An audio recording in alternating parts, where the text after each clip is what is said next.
आपके क्रेडिट पे काफ़ी चीज़ें भी हैं, मतलब पाकिस्तान के पहले प्लेयर जिसने T20 में सेंचुरी की, तीनों फॉर्मेट में सेंचुरी करने वाले भी आप बैटर बने, T20 में हाईएस्ट जिसमें बाउंड्रीज लगाने का भी रिकॉर्ड आपके पास है, पार्टनरशिप भी आपके साथ कई बनी, सेकंड हाईएस्ट 5000 रन बनाने का भी क्रेडिट आपके नाम पे है। अब इतनी परफॉर्मेंस के बाद जब आपको लगता है, और टेस्ट की मैं ख़ास तौर पे बात करना चाहूँगा, आपने जब टेस्ट में चांस काफ़ी लेट मिला, जब एज़ कंपेरेटिवली अगर हम T20 और ओडीआई में देखें 2013 में मिला, फिर आप 17 तक लास्ट टेस्ट खेले, उसमें 3 सेंचुरी और तीनों सेंचुरी बड़ी सेंचुरीज थी आपकी, एवरेज अभी भी 40+ है। हमने लास्ट 6-7 ईयर के अंदर कोई 7-8 लड़कों को चांस दे दिया, जिसमें अभी हम अगर ओडीआई की मैं इसी कॉन्टेक्स्ट के अंदर लेके आऊँ तो हम टीम सिलेक्शन जो कर रहे हैं वो सारी ओपनर्स की कर रहे हैं, जिसमें शान मसूद भी हैं, अब्दुल्ला शफीक भी हैं, इमाम भी है, फ़खर भी है। फ़खर बेचारे को तो अब हम आगे पीछे भी फेंक रहे हैं, बाबर रिजवान भी T20 में आ जाते हैं। एक तो एम एस शहजाद, क्या समझते हैं कि क्या इतने ओपनर्स के अंदर अभी भी कुछ ऐसा परफॉर्मेंस करके आप आ सकते हैं? नंबर 1। सेकेंडली, अगर लेट्स सपोज आप समझते हैं कि इतने ज़्यादा लॉट के अंदर जगह नहीं बनती और हमारा मिडिल ऑर्डर का जो एरिया है वो एक फंसा हुआ है, वो भी हमारा हम देख रहे हैं T20 में भी ओडीआई के अंदर भी, तो क्या एम एस शहजाद अब कैरियर की स्टेज के ऊपर आके क्या मिडिल ऑर्डर में खेल सकते हैं अगर टीम डिमांड करती? देखिए, हर चीज़ कम्युनिकेशन के साथ होती है, कम्युनिकेशन के बगैर कोई चीज़ नहीं होती है। अगर आपको मैं आपकी एक्सपर्टीज से, देखिए इतने इतने सेट प्लेयर्स हैं, बड़े बड़े प्लेयर्स हैं, नंबर 1 नंबर 2, वो अपनी जगह नहीं छोड़ते, तो कोई ना कोई इसमें वजह तो होगी ना, ठीक है। तो जब आप किसी का कमबैक कराते हैं और उसको अपनी जगह से उसको छोड़नी पड़ती है और कहीं और लेके आते हैं टीम के लिए, तो ऑब्वियसली उसके साथ फिर पूरी कम्युनिकेशन के साथ आप उसको लाते हैं। और मुल्क के लिए मैं बहुत ज्यादा कह सकूं, मैं जान देने के लिए तैयार हूं, ये तो छोटी चीजें हैं, लेकिन कम्युनिकेशन की है। जहां तक आप बात कर रहे हैं कि बहुत ज्यादा ओपनर्स हैं, बहुत ज्यादा ओपनर्स ट्राई हो गए हैं, अब आप मुझे बता दें कितने रह गए हैं, किनको देखना है?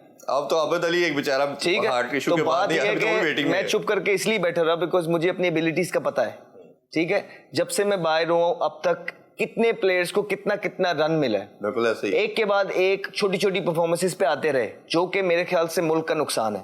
मैं बारहा ये बात बोलता हूँ और इस बात का बहुत फर्म बिलीवर हूँ कि डोमेस्टिक में रगड़ा लगना, डोमेस्टिक में ग्राइंड खाना एक प्लेयर के लिए बहुत ज्यादा जरूरी है।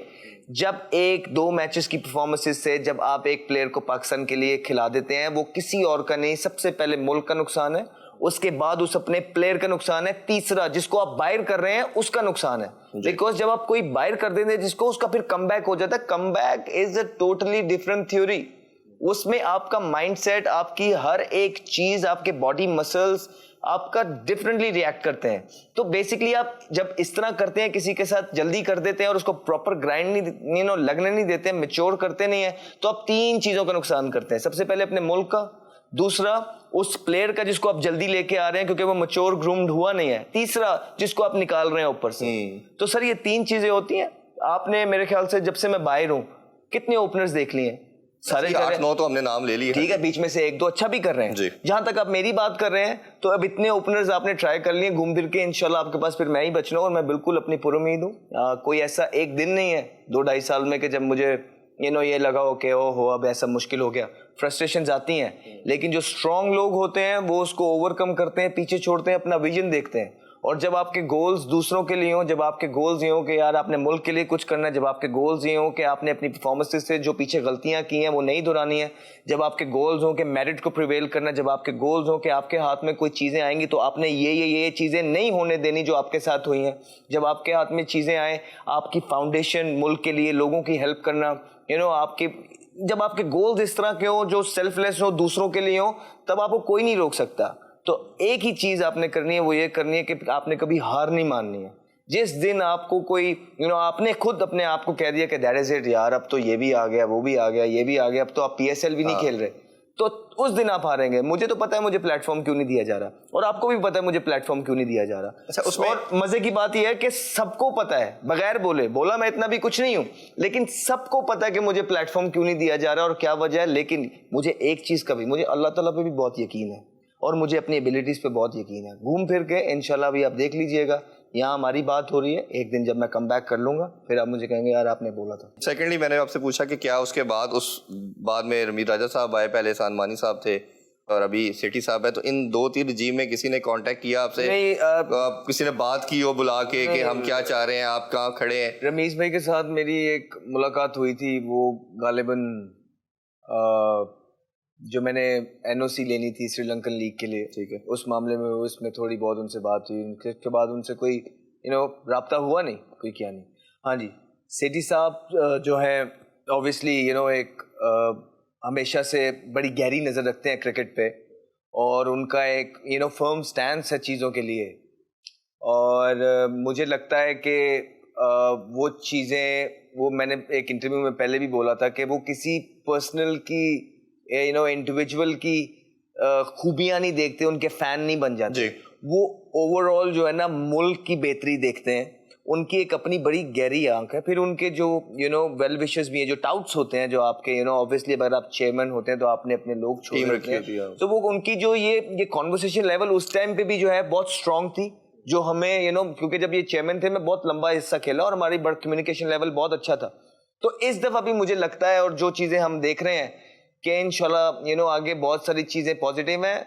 जिन हालात में उन्होंने टेक ओवर किया है वो कोई इतने पॉजिटिव हालात नहीं थे। अगर आप सीरीज वाइज देखें, अगर आप परफॉर्मेंसेस देखें, हमारी ज्यादातर क्रिकेट जो है हम सी टीम्स के अगेंस्ट खेल रहे हैं, और अगर हम पास में जाके देखें थोड़ा सा, तो हम न्यूजीलैंड से जो है ना होम सीरीज आ रहे थे, हम इंग्लैंड से होम सीरीज आ रहे थे, हम ऑस्ट्रेलिया से होम सीरीज आ रहे थे।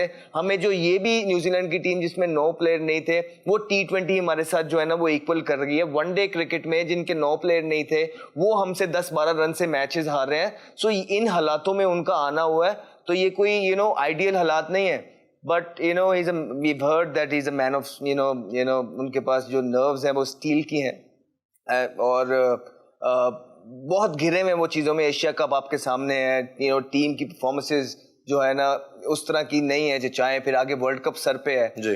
तो I am sure that he will tackle something out, और इंशाल्लाह ताला जो भी करेंगे अपनी टीम के साथ मिलके मुल्क के बेहतरी होगी इंशाल्लाह। थोड़ा सा टीम के हवाले से आपने बात की, उस पर भी आपका ओपिनियन ज़रूर लेना चाहूँगा। T20 फॉर्मेट में हम देख रहे हैं कहीं ना कहीं हम स्ट्रगल करते चले जा रहे हैं, हमारा पावर प्ले की यूटिलाइजेशन उस तरह नहीं हो पा रही। बाबर रिजवान हमारे ऑब्वियसली स्टैट्स के अंदर, हमारे रैंकिंग के अंदर भी ऊपर आते हैं, नंबर 1 और 2 पे मोस्टली देखा जाता है, बट पावर प्ले का यूटिलाइजेशन ना होने की वजह से हम बड़ा टोटल नहीं लगा पाते। जो पिछला वर्ल्ड कप था उससे पिछला यूएई के अंदर जो खेला गया था सेमीफाइनल, हम ऑस्ट्रेलिया से हारे, ये फाइनल हारे, तो हमें पता था कि इतने टोटल से आप नहीं जीत सकते। जो क्रिकेटिंग आई रखता है बंदा, उसको आइडिया था कि हमें 137 करके इंग्लैंड को फाइनल नहीं हरा सकते, हमने कम टोटल किया। इसी तरह जब सेमीफाइनल भी हारे तो हमें पता था कि यूएई की कंडीशन के अंदर 170 180 ऑस्ट्रेलिया जैसी टीम को रोकना मुश्किल हो जाएगा, बट फिर हमने कम टोटल किया।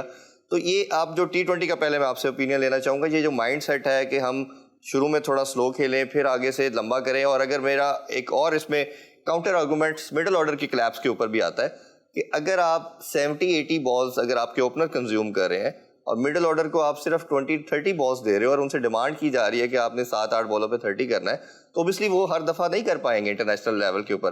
तो ये performance in terms of batting और ये पार्टनरशिप के लिहाज से कैसे देखते हैं आप? देखिए, आपने खुद ही जवाब दे दिया अपने क्वेश्चन का। मेरे ख्याल से जो हम एक रजीम फॉलो कर रहे हैं ना, वो दुबई क्रिकेट की कर रहे हैं। जब हम यूएई में T20 क्रिकेट खेलते, देखिए वहाँ कंडीशंस डिफरेंट थी, वहाँ 140 वाली क्रिकेट थी, और उस क्रिकेट के हिसाब से हमारे पास अफरीदी, सईद अजमल, हफीज होते थे। yes. वहाँ हमें रोकना नामुमकिन हो जाता था इस स्कोर में।